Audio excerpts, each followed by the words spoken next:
Tony, are you ready? Yes, Judge. Let's go on the record on DC 23-12972, Roush versus In-Town Homes Limited et al. Counsel, make your appearance. Christina Davis for plaintiff Kimberly Roush and Jonathan Basas. Jocelyn Holland for defendants In-Town Homes Limited and Texas In-Town Homes LLC. Linda Haddad for defendants Jose Guadalupe Caceres Mesa and North Framing Construction. All right, let's proceed, everybody. Your Honor, the defendants have two separate pending MSJs. One is for Texas In-Town Homes. The other one is for In-Town Homes Limited. There was no response filed to the second one, In-Town Homes Limited. So if with the court's permission, I'll start with Texas In-Town Homes MSJ. They move for summary judgment on two different grounds. Okay. Texas In-Town Homes, this is a motion for partial summary judgment. And just briefly before I start, we do have one objection to the summary judgment evidence. So just so you know, I didn't realize there was two set. I've read the one involving I guess it's kind of misnomer argument. I don't know which one that is, but I didn't see that the other one was actually said. That may be not correct, but I didn't see that it was said, so I haven't read that one, but I have read the one on the statute of limitations and misnomer and whether or not it's related entities and all that stuff. So is that the one you're about to argue or the other one? Yes, the misnomer one, Your Honor. And with the court's permission, I'll just jump straight to if you've read the motion or familiar with the facts, I'll jump straight to the argument. Sure, whatever you'd like.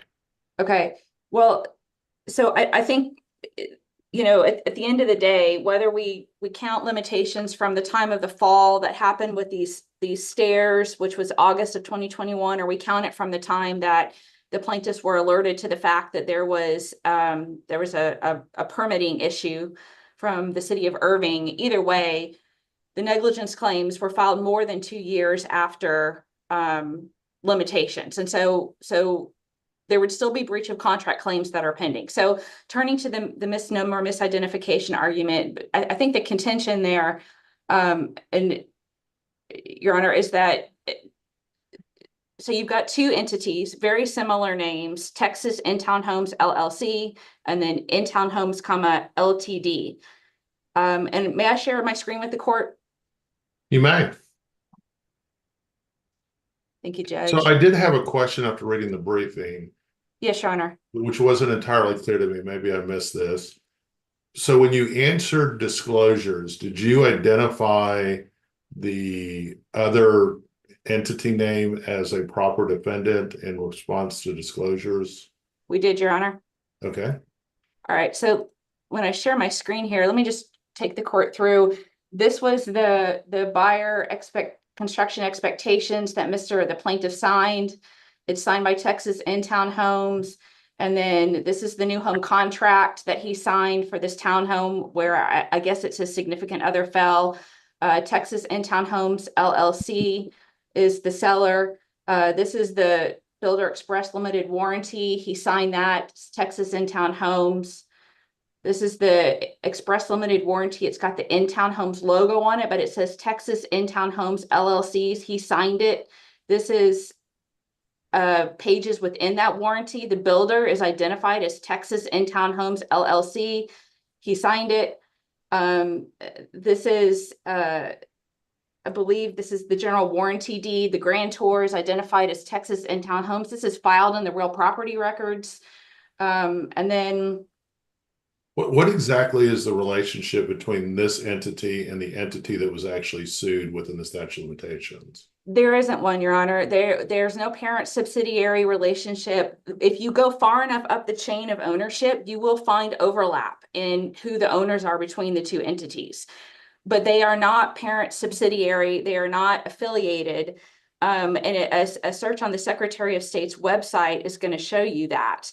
So turning to the misnomer or misidentification argument, the cases that are relied on deal with situations where you've got an entity. So for example, the Continental Southern Lines bus case Continental Southern is out there saying, hey, you know, we're doing business as Continental Trailways. Now that's a holding entity, but you've got all these bus companies that are acting like they're a Continental Trailways company, and that's what's plastered on the side of the bus.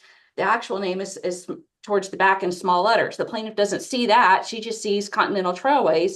So that's who they sue. And the court said, typically with that misidentification, you don't toll limitations, but if you have related entities, and so that you don't have prejudice such that if you sued one, the other one's got notice of it, then you can toll limitate, you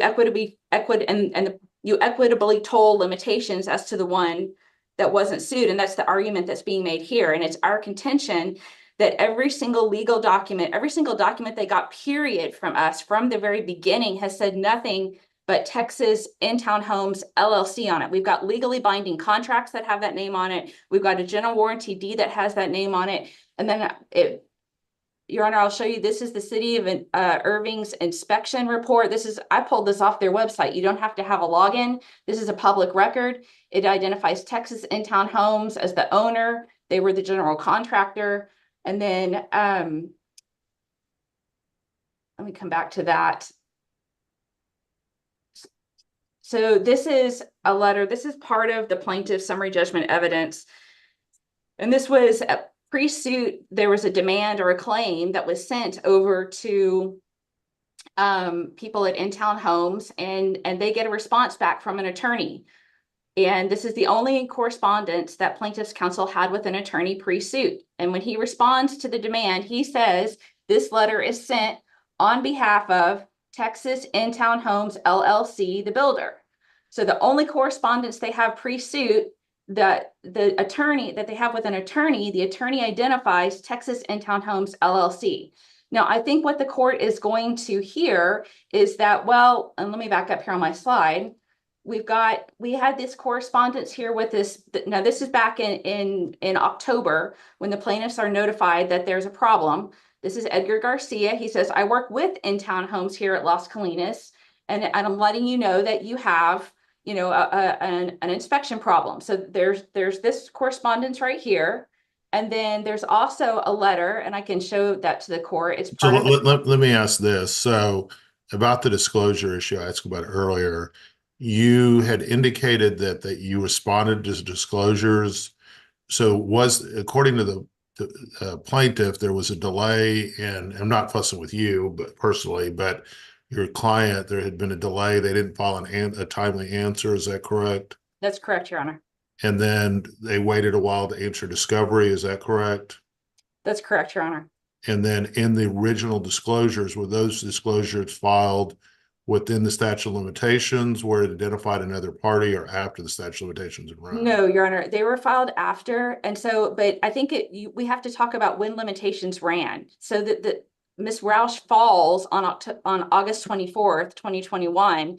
They filed suit on August 24th, 2023. They did not plead the discovery rule. So in my motion, I'm arguing limitations ran. Well, that's 2 years though, right? That right. would be within the statute of limitations. Well, yes, except that they didn't sue Texas In-Town Homes until June of this year. So, Ms. Davis, you're the plaintiff's attorney, is that right? Yes, Your Honor. So you guys waited till the day of the statute of limitations to file suit? Yes, Your Honor. We were still sending demand in negotiations with In-Town Homes, who never said that they were not part of Texas In-Town Homes. She actually talked about Alex Valadez with Winstead. He sent after we talked to Alex, the next correspondence I got was from Yolanda Gautier with Mid-Continental Group. And her insured. Can you spell Gautier for the court reporter? Gautier. Okay, sorry, go ahead. And I believe I have her information attached in my response as well. But she represents in her letter that her insured is In-Town Homes LTD. She and I had several correspondence over a course of several months. She's the one who provided North Texas Framing and the actual framers' names and phone numbers. And so, I mean, she was trying to put responsibility on the framers, and we were trying to reach the framers, which we were not able to do. And so ultimately, we filed suit on the statute of limitations. But we named In Town Homes because they were the ones that had been providing all the information about who the subs were, giving us all the subs information, and in negotiations regarding this case. So we did come up on statute where we needed to file. We filed, we served them timely. They did not answer for 2 months past when it was due. I finally sent an email to everyone I had correspondence with pre-suit, stating, you know, we filed suit. I'm going to file a motion for default if we don't have an answer. And that day, I got an answer from In Town Homes. The only person that responded to my email about being past their deadline to answer was Alex Valadez, who was with Texas In Town Homes. And he said, I'll have an answer on file today. And then there was an answer on file. I then didn't get discovered. That was in December. I didn't get disclosures until May. And in May is the first time that In Town Homes, even in their answer, In Town Homes did not say that they were incorrectly named. They did not say they were incorrectly named until May. As soon as we got those disclosures, we amended our petition and we added Texas In Town Homes, but we did not change the facts at all. There were no new causes of action. We simply stated In Town Homes claims that Texas In Town Homes is the proper name for the defendant. So this is a simple case of misnomer. In Town Homes and Texas In Town Homes are clearly related. Even the documents, the cover page of the contract that opposing counsel just showed you had the In Town Homes logo that I copied and pasted in my answer. It says In Town Homes. It doesn't say Texas In Town Homes anywhere. So everyone we were communicating with pre-suit, the insurance companies, that Edgar, who was coming out to do the evaluation, all of these parties are representing themselves as we're with In Town Homes. We're here with In Town Homes. And so that's who defendant sued. I mean, sorry, that's who plaintiff sued, was In Town Homes. So it seems to be, this, according to the case law that you've cited, and I guess we can argue about this, the standard is when the wrong defendant is sued and the proper defendant is not named until after the statute of limitations is expired, suit against the proper defendant is not barred if there is a relationship between the two defendants such that the added defendant was aware of the facts, not misled, and not disadvantaged in preparing a defense. The reviewing court should examine the entire record to decide whether the added defendant had notice and a reasonable opportunity to defend. Do you agree that that's the standard, both sides? Yes, Your Honor. Your Honor, I would add that if you look at those cases, I think you have to take into account the fact that the claimants in those cases, they didn't know who the proper, if you go back and read the facts for those cases, the ones that she cited in her response, they didn't know who the proper entity was. And if they had any doubt in their mind in this case, everything has said Texas In Town Homes from the beginning. They should have named both of them. And so if I could point out, we've got objections to summary judgment evidence. The letter that she's relying on with the insurance carrier, that's hearsay. That's not properly before this court. The fact that you have a letter from there's one letter from an insurance carrier referencing In Town, saying they're the carrier for In Town, and then there's 2 emails and a text message from Edgar Garcia referencing In Town. Everything else says Texas In Town Homes. This is the contract that she was talking about, where it says it's got the In Town logo on it. It says Texas In Town Homes LLC's Express Limited Warranty. So I guess what I'm trying to figure out, and because I do think this is a close call, and Ms. Davis, I hope, I'm a former plaintiff's lawyer, so I get what you're going through, but with the case law the way it is now, I think you never want to wait until the statute of limitations to file suit, because you're in a very difficult situation here, unfortunately. I'm not trying to fuss with you or anything, but just I always think life is about learning, and so maybe take that away from this. But I guess my question is, why didn't Mr. Valdez tell her, hey, look, you have the wrong party here? And if there's not a relationship between the two entities, why did the insurance company use the other? Are they an additional insured under their policy? Or yes, Your Honor, there are several. There's there's several entities that are all listed on that policy. And my contention would be so what happened is just backstory on that side. Mr. Valdez, he's not a litigation. He's a business attorney. And so the suit gets filed. He gets a general answer on file just to prevent a default. And then it makes its way through the insurance channels and lands on my desk. Is kind of how all of that went forward. I would just also point out with the disclosure situation, and I can tell the court exactly when, but disclosures were not filed on either side timely. Well, I mean, it's a harder situation here, Ms. Davis, because if the disclosures were due prior to the statute of limitation running, and then they didn't answer it, but you didn't file suit until the statute of limitations, so the disclosures wouldn't be due until after they run, even if they filed them on time, right? Right.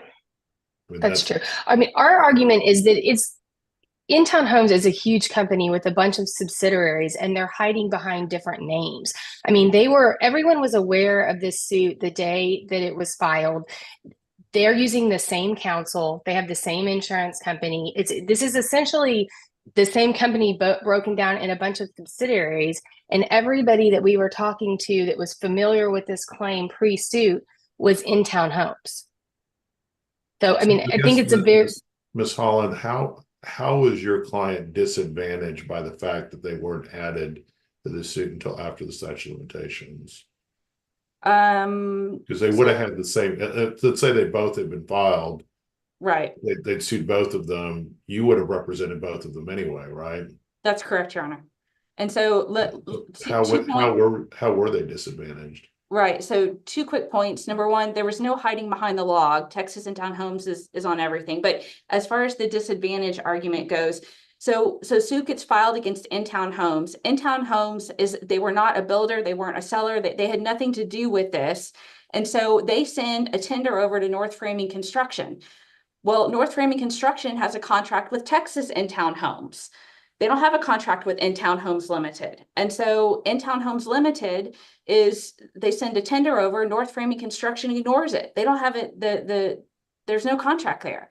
So when we finally get brought in, then, Texas In-Town Homes does have the contract with North Framing, and under that contract, there's indemnity and defense language. So, Mr. Dad, is that who you represent? That is who I represent, Your Honor. Is there any type of reservation of rights or anything like that because of this delay? I would have to look into that. I'm not 100% sure. I know there was an issue with the contract in and of itself. I don't know how much you want me to get into that. I think there was an issue about execution of the contract and whether or not there was indemnity that is going to be able to be. Do you have any reason to believe, Ms. Haddad, that Ms. Holland's clients were disadvantaged because of your clients not knowing, or I guess, trying to think this through. So y'all waited. Did you guys also wait to file an answer in this case because you didn't think? No, Your Honor, we filed upon service. There was no, I don't believe there was any delay. I believe our client filed its disclosures. Let me just look at it really quick. I think we were the first to file our disclosures, I believe. Yes, in April of 2024. During the time, I guess, when you guys filed your disclosures, you filed an answer, they filed a tender, but there wasn't the correct party in place. Did your client or you take any, or I'm not sure the best way to put this, did you take any type of action in that interim period that would have been disadvantageous to Ms. Holland's clients, while there was this kind of gray area about whether or not the right party was in place? No, not to my knowledge, Your Honor. The only action was inaction. The tender did come from In-Town Homes Limited. My client did disclose in April of 2024 in our disclosures, Texas In-Town Homes as a potential responsible third party. Because was that before the statute of limitations or after? No, because we were also not sued until the date of statute. So it was not until after the statute as well. However, so the only as far as I know, it was it was an issue of delay, given that a tender is coming from a party in which we did not have a contract. But other than that, I couldn't tell you of anything else that my client has actively done because of the delay. So is there anything that you can think of that would have caused disadvantage to Ms. Holland's client? Because of this delay vis-a-vis your client? Potentially, just again, as she mentioned, if there is a valid contract, which I think on my client is going to dispute that there's a valid contract with indemnity within it, even for Texas In Town Homes LLC. So did you move for summary judgment while there was this interim period where there wasn't sure? No. Did you grant a summary judgment, or did you No, take sanctions motions or compels or anything like that? No, Your Honor. As a Ms. Holland and Ms. Davis have mentioned, my client was the framer in this situation, so we didn't, at this point, don't have anything on file regarding the motion for summary judgment, sanctions, or anything of that nature. It's more on the back end for the carrier purposes. And again, I'm the litigation attorney on this. I don't really handle all the coverage issues, if there are any. But just from my knowledge, it would have just been on the back end side of either defense and indemnity and things of that nature. All right, sorry. Go ahead, Ms. Holland.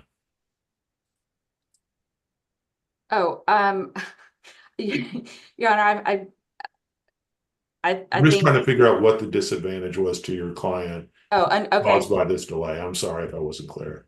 No, that's okay. I mean, I would say, as far as, I mean, candidly, Your Honor, if you go on the Secretary of State's website and you pull the public information reports, you're going to see that In Town Homes and Texas In Town Homes have the same office. And this, you're right, that this lawsuit, I don't want to mislead the court. This lawsuit would have landed on my desk and I would have represented both of these defendants regardless, if they were both sued timely at the get-go. I think more the basis of our argument is that this Texas In Town Homes name is plastered all over everything, and they weren't timely sued within the limitations period. But your client was aware of, if I understand this correctly, the Texas, I guess we'll call them Texas In-Home was aware of this lawsuit as soon as it was filed, because they have the same, I guess, registered agent and same insurance company, or no? They have different registered agents. I can pull that up. No. I cannot say that Texas In Town Homes itself was aware. I can tell you that the attorneys who typically represent these entities were aware. Okay. All right. I'm sorry, Ms. Holland, I've kind of interrupted your flow. Did you have anything else you wanted to say? No, I think the court has gotten to the crux of the issue with Texas In Town Homes MSJ. It's a partial one. The breach of contract claim would remain pending. Our notice of hearing, I realize the court has other people in the docket, and I see it's 158. In Town Homes itself filed an MSJ that is in our notice of hearing. It's a traditional MSJ, and the court has seen all the evidence. The basis of that summary judgment motion is, look, we didn't have anything to do with this. We didn't build, we didn't sell, we didn't warrant, we didn't contract. We are the wrong entity. And there was no response filed to that motion. Are you opposing it, Ms. Davis? Plaintiff agrees that the correct party here is Texas In Town Homes and is not opposed to letting In Town Homes out. However, we reassert that Texas In Town Homes wasn't prejudiced in any way. They were aware of the suit the day that it was filed. Their attorneys signed off on an agreed scheduling order. No depositions have been taken. We're still doing beginning phases written discovery. Discovery doesn't even close in this until March of 2025. And our first trial setting's April of 2025. And so, our argument is that it's a simple case of misnomer. There are entities that are doing the same business and that they're not prejudiced in any way. All right. So I want to make sure I'm saying this correctly. In-home, the one that isn't opposed, I'm going to grant the summary judgment on that. On the other summary judgment, I think it is a close call. I'm going to take it under advisement.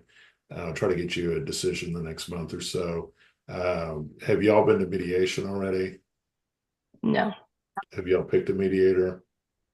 Yes. Who's your mediator?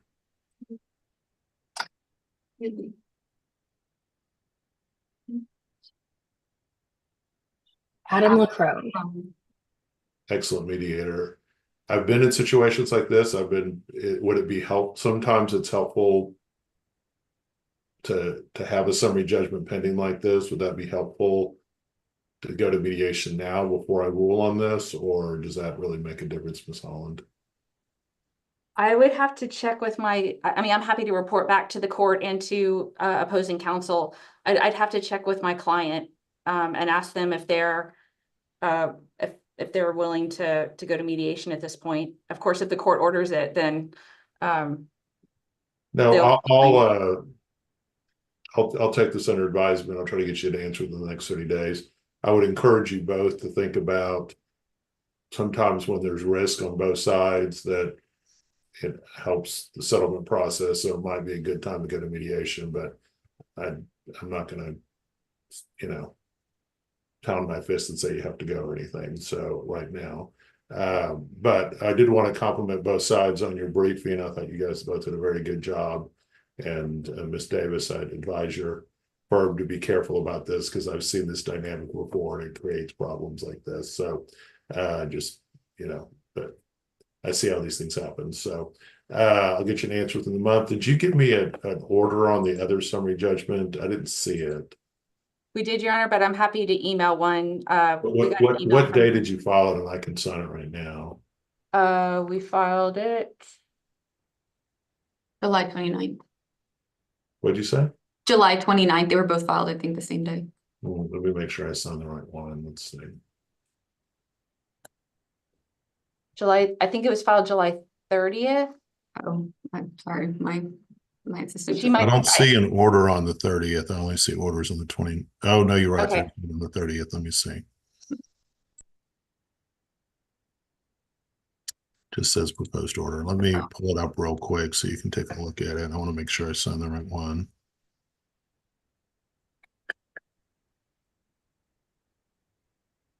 Can you all see this okay? Yes, Your Honor. Yes. That's not what I wanted. Sorry.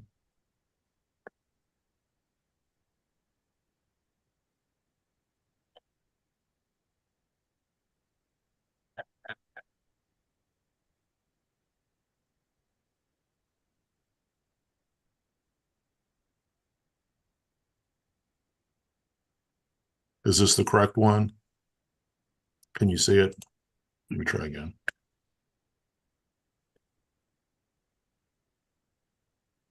All right. Is this the correct order? I think it is. Yes, Your Honor.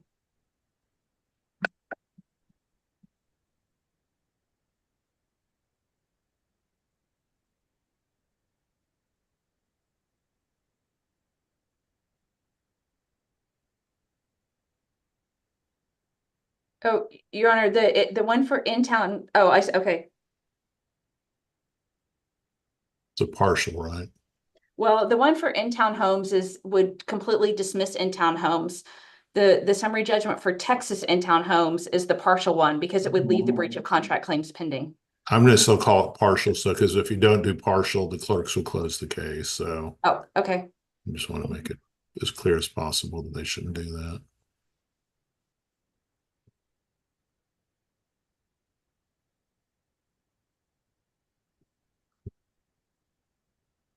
All righty, this should go to the clerk's office right now. All right, anything else we need to chat about, guys? Thank you, Your Honor. That's it. Thank you, Your Honor. No, thank you, Your Honor. You guys have a great rest of your day, okay? You too. Thanks, you too. You too. Bye-bye.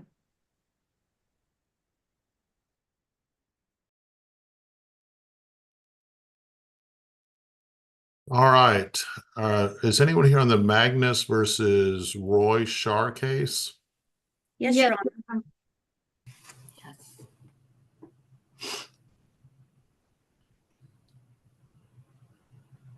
All right. Let's go ahead and get started. Let's go on the record on DC 236443. Anyone here in that case? Danielle Fox, attorney for the plaintiffs Ronnie and Norma Magnus. Christopher Ward, sorry. Go ahead. Christopher Norris on behalf of the plaintiff Valerie Jeff. Lynn Clark on behalf of defendant Excel Geothermal Air Conditioning and Heat. And Laurel Engelman for Dr. Jaffe in her capacity as a defendant. Did everyone? Believe so. All right, let's get started. Yes, Your Honor. I'm sorry, Deanne Clare. I'm here with Lynn Clark. You see my name, but I wasn't going to speak up. Okay. All right, let's get going. Let's get started. Your Honor, this is a defendant's motion for reconsideration of this court's previous ruling postponing the hearing on our motion for summary judgment. So this is not an actual summary judgment motion hearing. It's a motion to reconsider the court's ruling. So just to remind the court about this case, this lawsuit was filed back in May of 2023. It's an auto collision case, and it involves multiple parties. The plaintiffs, the Magnuses, filed suit against against Rafael Santiago Romero Aguilar and against Excel Geothermal, who is my client. We do not represent Mr. Aguilar. Mr. Aguilar, no one has been able to locate him. He's never been served in this case. And now the statute of limitations has run. So we filed 6 months after the suit was filed. We filed our motion for summary judgment on the issue of employment because Mr. Aguilar, it is our position that he was not our employee and he took an automobile of ours without permission. Can I ask a question? Because I have over 1,000 active cases and I don't have a specific recollection. Why Sure. What was my previous ruling exactly, that I wouldn't hear the summary judgment, or that I took it under advisement, or what exactly was my ruling? Sure. So instead of filing a response to the motion for summary judgment, the plaintiffs filed a motion to continue, asking that the hearing be continued so that they could locate and depose Mr. Aguilar, Dr. Jaffe, who has since been deposed, and a third-party witness. So the court's ruling was, and they asked for 75 days, but the court's ruling was that the hearing would be continued until Mr. Aguilar could be located and deposed. That still has not happened. So here we are well past a year. And so our position is look, you've had plenty of time to try to find this guy and serve him if he is able. Yeah, that's fair. Let me hear from the other side. What's Yes, Your Honor. So this is against my clients, the Magnuses, because I believe Dr. Jaffe had just been included when the original motion happened. I wasn't the attorney on the case, but from what I can see, that is what happened. We actually have a pending 109 motion that we had a previous hearing on to serve Aguilar by publication, but you wanted some additional information put into the motion. We have since amended that. And we are working on getting him served by publication, but we haven't gotten a ruling from your office on it because we haven't reset that for hearing because we just got the new 109 motion amended per your instructions. So that's what we're working on in order to get him looped in hopes that somebody answers for him so that we can still obtain the deposition of Mr. Aguilar, especially as it goes to some of the claims. I won't get into the exact motion for summary judgment, but we would definitely need his testimony to respond fully to that. But that's where we're at with including him in the suit. Ms. Clark? All I could say is just to repeat what I said before, they've had more than a year to try to locate this guy and serve him. And I don't think he's going to be found. They've just been given a lot of time already to do this, and they haven't done it until now, until actually I sent them some discovery related to their attempts to locate Mr. Aguilar, that they filed their motion for service by publication. It was only a few days after I sent the discovery. So and I will also add that The motion is a traditional motion for summary judgment, not a no evidence motion. And with a traditional motion, you don't have to wait for a reasonable time for discovery to have happened before you can proceed. You can proceed at any time. So I just don't see in this case it's warranted that even more time go by. We're coming up on deadlines. What is the discovery deadline? Let's see, let me grab that information.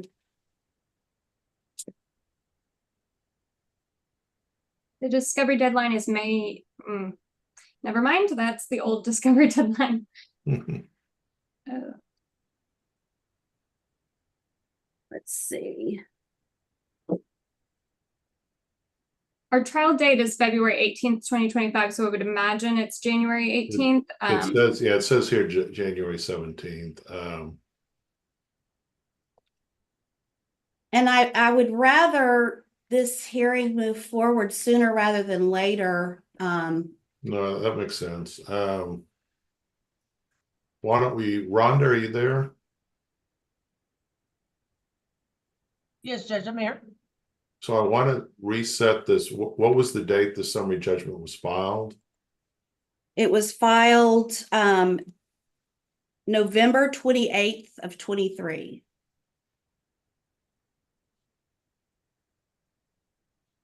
So there, Rhonda, there was a summary judgment on this case. Let me see if I can find it.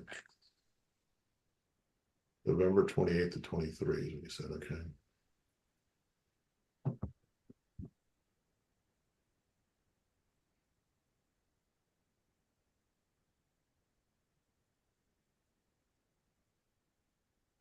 There it is. Okay, let me. Rhonda, I'm going to go ahead and show this to you. Okay. So it was November 28th right here. You see that, Rhonda? It's on page 4 of the summary. Okay. Go ahead and set that for hearing. Let's shoot for about 60 days. Let's get a date. Maybe late October, early November. Do you prefer to have these in person or remote, or what is your preference? I prefer in person, Your Honor. Okay. So we could do October 25th and in person, and you could be in person or remote on that date, or November 1st or November 8th. What would you guys prefer? October 25th, did you say? Yeah. That works for me. I'm sorry, that doesn't work for me. I apologize. I have a wedding that day. Okay. Are you getting married? No, not me. I'm in a friend's wedding that day. Okay. Well, I don't want to disrupt that. How about November 1st or November 8th? Let me see. It looks like November 1st and 8th both work for me. November 1st works for me. And the other attorney, I don't know if you really need to be there, but I don't want to leave you out. I am available November 1st, Your Honor. November 1st works. Okay. I'm sorry, there's 2 other attorneys. I apologize. Ms. Engelman, does that work for you? Yes, Your Honor. Mr. Norris, does that work for you? Yes, Your Honor. All right. So, Rhonda, we're going to reset that hearing on the summary judgment for November 1st. And in the interim, Ms. Fox, you said you'd submitted a new service by publication. Yes, a new motion, and I'll need to get that set for hearing as well. Well, I'll take a look at it real quick. I've already looked at it once. So it contains all the stuff about service by trying to serve by yeah, we've hired private investigators, 2 of them at this point, and then additionally we did a social media search. There's not much of an employment file from Excel that we could go off of. Unfortunately, there wasn't like an email or anything in there. Was there not like a social security number or driver's license number? No, Your Honor, no. he wasn't an employee. That's the whole thing. We did not have an employment file for him because he was not an employee. Right. And there was no social security number provided, or and he did not have an active driver's license is one of the problems. So the motion for substituted service, is there an order that went with that, or did you want me to look at the old order? Original order is the same order that we have from the original filing. We just amended the motion only. I can give you the date that was filed if let me just. Yeah, let me just look through those.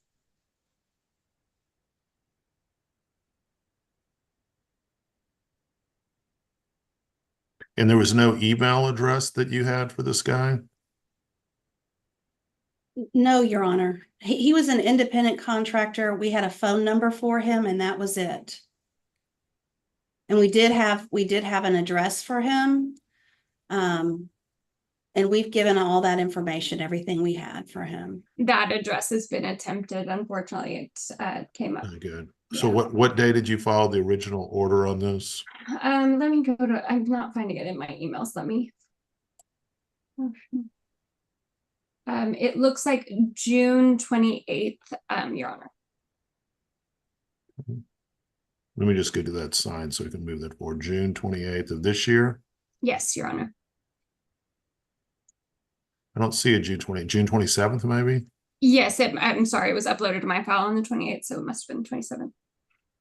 Okay, I'll go and try to get that signed right now.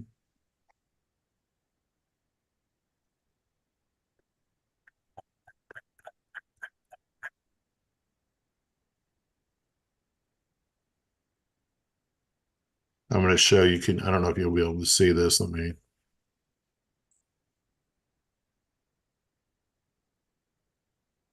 Is this the correct order? Yes, it is, Your Honor. Okay.